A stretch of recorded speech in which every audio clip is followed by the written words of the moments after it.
Howdy do, buckaroos. I am Tom the Beer Whisperer. I'm having some wine today. If you notice my glass here, let me get that up where you can really take a look at it. It has my family crest on it, her name, Mulvihill, Mulvihill,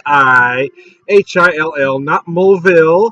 There is an I in there. There is no E at the end. It used to frustrate me as a kid going to school, too.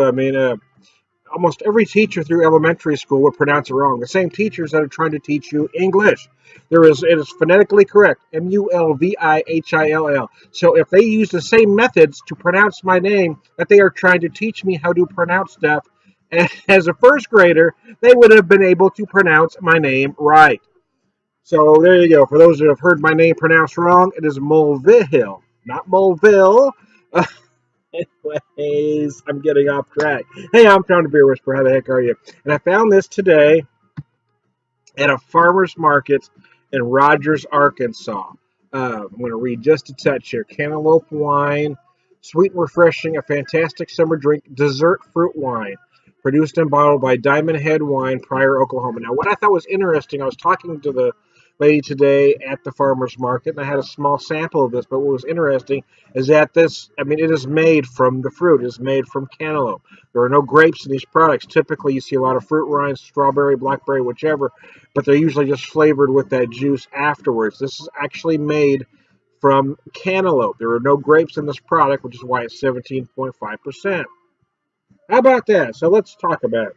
The aromas are spectacular, I gotta tell you. I mean,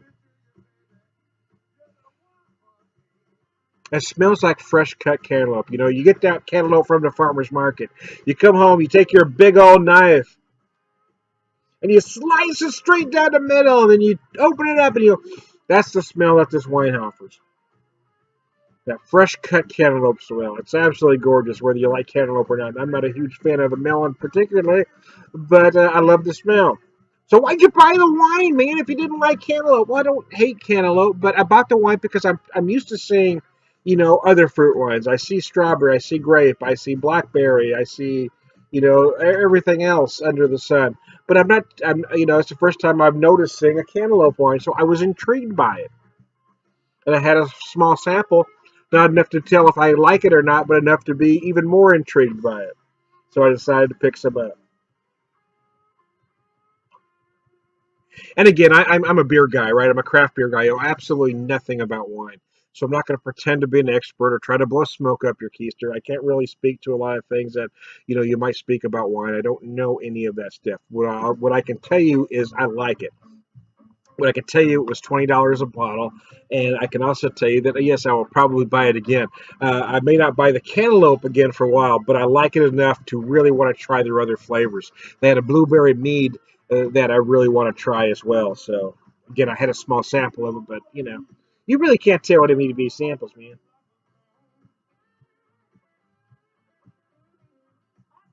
So the flavors are alert the presses. Well, it's cantaloupe, man. It's cantaloupe wine. Of course, it's going to taste like cantaloupe. But if I could try to go beer geek on you for just a second, give you any something additional you might find in it if you try it, I'm going to personally say you're going to get some pear, and I get notes of kind of a red delicious apple. Kind of that sweet apple kind of thing going on. Is where I was going with that. Didn't mean to go that pretentious on you, but it kind of slipped, man. So I was going wine. I was channeling my my inner wine snob. Anyways, yeah, I'm going to do a second part to this, doing a spritzer, because this 17.5%. I think I can stand up to a little mixture. I'm just going to use some club sodas. So there you go. I'm going to try it.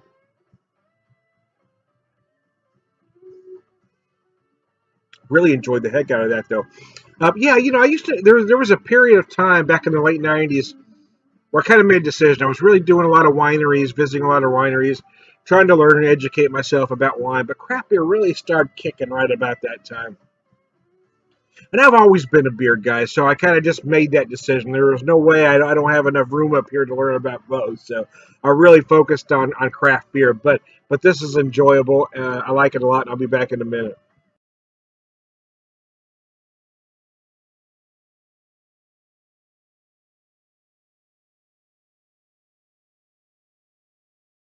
Buckaroos. I'm back with my spritzer with my Cantaloupe wine from Pryor, Oklahoma.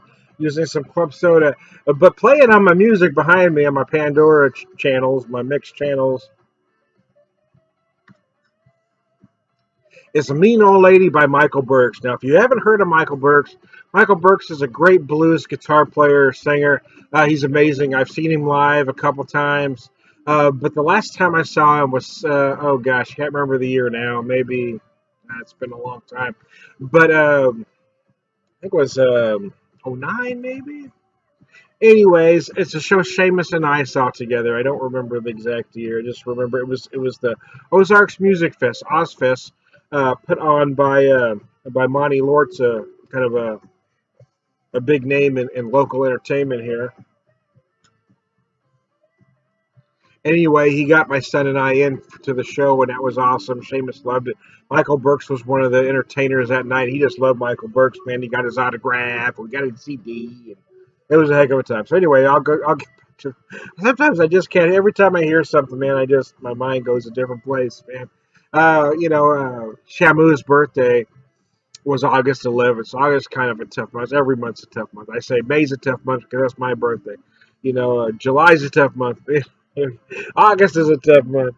September, every month's a tough month. But yeah, it's been rough.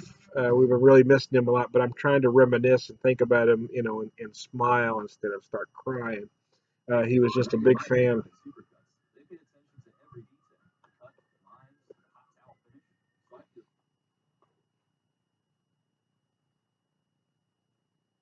So let's talk about the wine, shall we? Don't start crying, Tom. You big baby. Yeah.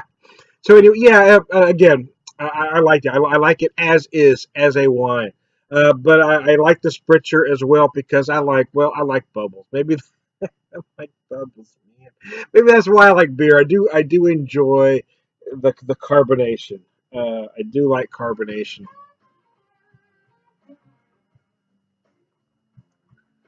Uh, but oddly enough, even I've got it mixed about 50-50. Even doing so, the aromas are still very apparent. You still smell that very beautiful, fresh cut cantaloupe that I tried to describe earlier, and the flavors are actually still about the same.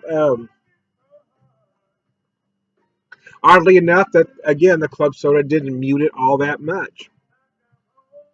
Actually made the finish a little drier is what it did because I mean it is a very sweet wine, but it did kind of dry out the finish a little bit. But again, flavors of cantaloupe, obviously. I actually think I'm picking up flavors of pear. I think I'm picking up flavors of apple as well. It could be in my head. Again, I'm a craft beer guy, so I've kind of trained myself to try to figure something out. So I may be grasping at straws. I may be picking up things that aren't there. But again, that's what my mind is telling me that I'm tasting. Is I'm tasting cantaloupe, I'm tasting some pear, and I'm tasting some apple. By golly, although it is a cantaloupe wine, I probably shouldn't be tasting anything but cantaloupe. But there you go. Excuse me.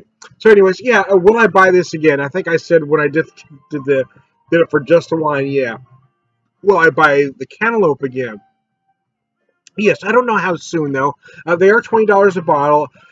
Even at that, I mean that's not top end. It's not bottom end. And $20, I'm not going to gripe about. But they had a lot of flavors. They had a blueberry mead that I'm really intrigued to try. So I think that's probably going to be my next purchase. They have blackberry, which I don't care for, so I probably won't go in that direction. Then a strawberry one, I'm kind of curious to see. It was on their sweeter end of the spectrum. This one was kind of in the middle. Um, but I may try the strawberry out of curiosity to see what that's like. I'm almost positive, unless my wife changes my mind. If you married guys know what I mean by that statement. It means she told me to do something else, man. If my wife doesn't change my mind, I'm gonna get the blueberry mead. The sample I had was very intriguing. I enjoyed it immensely, but I want to try a whole bottle to really get into the flavor. So there you go. Hey, I'm Tom the Beer Whisperer. Yeah, stretch your palate, man. Try something different. Try to learn things you don't know. That's how our minds stay fresh, even though mine seems like I'm losing it. That's how I try to keep going after everything we've been through. Hey, I'm Tom the Beer Whisperer. I want to thank the nice lady, although I can't remember her name, uh, from Diamond Head Wine that I talked to today. She was very friendly, very helpful, very informative. So if you ever get to that farmer's market in Rogers, Arkansas, check it out. I'm Tom the Beer Whisperer. We'll talk to you later.